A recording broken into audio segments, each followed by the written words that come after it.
Hello. അപ്പോൾ ഇന്ന് നമുക്കൊരു സ്പെഷ്യൽ ഡേ ആണ്, വേറെ ഒന്നല്ല, സാലറി ക്രെഡിറ്റ് ആയ ഡേ ആണ്. അപ്പോൾ ഇന്ന് ഉച്ചയ്ക്ക് നമുക്ക് പുറത്തുനിന്ന് കഴിക്കാമെന്ന് വിചാരിച്ച്. അപ്പോൾ നമ്മൾ ബാംഗ്ലൂർ ഏസസ് ലേഔട്ടിലുള്ള എരിവും പുളിയും കടയിലേക്കാണ് പോകുന്നത്. കുറേ മാറ്റങ്ങൾ വന്നിട്ടുണ്ട്, കിച്ചണൊക്കെ ഇപ്പോൾ അടിപൊളിയായിട്ടുണ്ട്. അപ്പോൾ മെനുവൊക്കെ വിശദമായി പഠിച്ചതിന് ശേഷം ഞാൻ എല്ലാ തവണത്തെയും പോലെ ഒരു ബിരിയാണി ഓർഡർ ചെയ്തിട്ടുണ്ട്, ചിക്കൻ ബിരിയാണി. പിന്നെ നവനീത് ഊണ് പറഞ്ഞിട്ടുണ്ട്, ഒരു ഫുൾ മീൽസ് ആണ്, വിത്ത് വീഡിയോ ആൻഡ് വിത്ത് പായസം. പിന്നെ ഞാൻ ബിരിയാണി കണ്ടു, നമ്മളെ പ്ലേറ്റിലേക്ക് തട്ടി നല്ല അടിപൊളി ഒരു ചിക്കൻ പീസും കിട്ടിയിട്ടുണ്ട്. ഒന്നല്ല കേട്ടോ, കുറേ എണ്ണം കിട്ടും.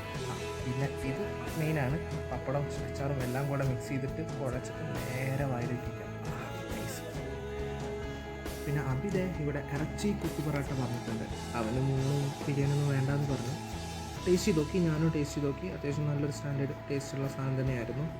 പിന്നെ എല്ലാ തവണത്തെയും പോലെ പൈസ കൊടുത്ത് വാങ്ങിച്ചു കഴിഞ്ഞാൽ അവസാനം തിന്നു കഴിയുമ്പോൾ ഒരു കുറ്റബോധം.